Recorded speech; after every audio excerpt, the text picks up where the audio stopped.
É praticamente impossível definir desde quando é habitada a região do Val do Sousa e Baixo Tâmega. No entanto, há factos guardados pelo tempo que nos mostram a marca deixada pelos homens.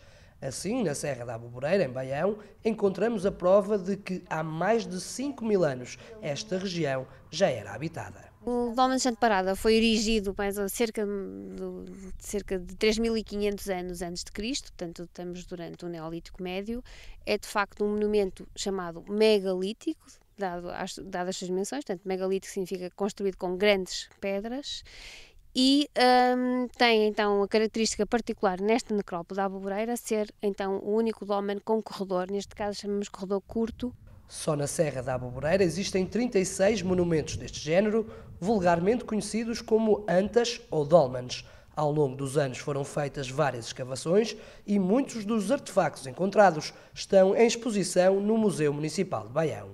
Como é exemplo, um vaso com cerca de 3.000 anos. Foi encontrado num povoado da Idade do Bronze, ele era utilizado, portanto enterrado na terra, por isso repararem, ele só tem decoração do meio da pança para cima, é um vaso com cordões e o mais interessante é que ainda preservou a última coisa que pessoas do povoado guardaram, que foi aquele púcaro com asa que está imediatamente ao lado e sementes de pera selvagem que ainda hoje se encontra bastante na Serra da Aboboreira. Com menos um milénio, ou seja, com cerca de 2.000 anos, existe o Castro do Monte Mozinho, situado em Penafiel e que foi outrora conhecido como a Cidade Morta.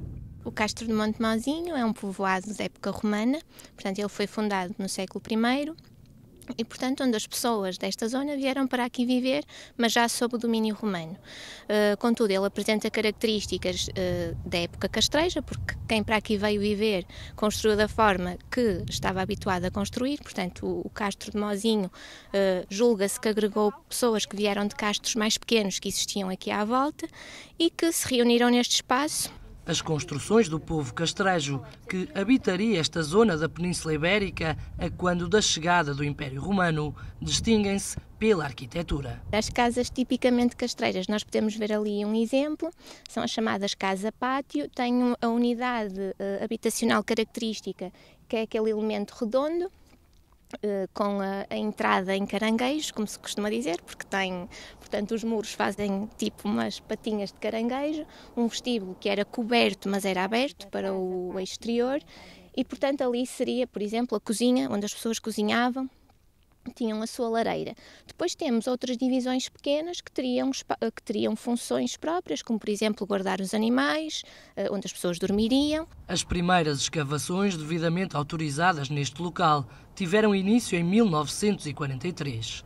Já no século XXI, novos segredos têm vindo a ser desvendados. Em 2005 foi encontrado na esquina do muro de uma casa um tesouro monetário com várias moedas de bronze.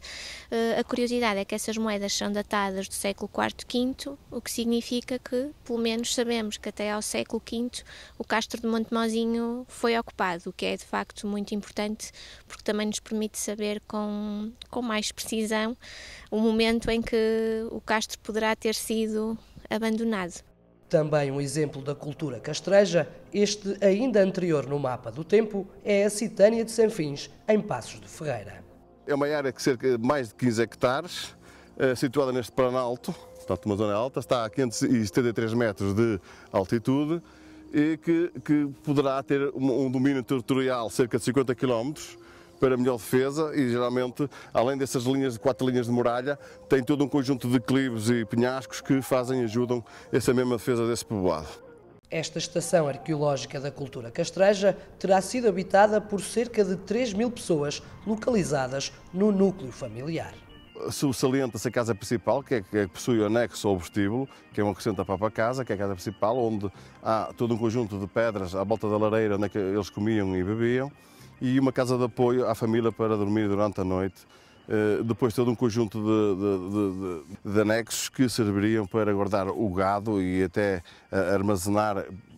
armazenamento da recolha que eles faziam dos próprios produtos que utilizavam na vida normal do dia a dia. A civilização castreja dominava este território até que chegaram os romanos.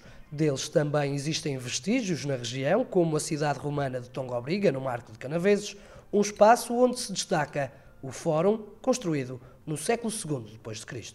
É um espaço muito amplo em que o romano, politicamente estruturado, digamos assim, numa lógica administrativa, numa lógica política e económica, instala um fórum, neste caso, o centro de cidade, com a vertente religiosa, como acontecia em todo o mundo romano da época, com uma vertente religiosa, o templo, com uma vertente política, administrativa, com a basílica, e com todo um espaço comercial.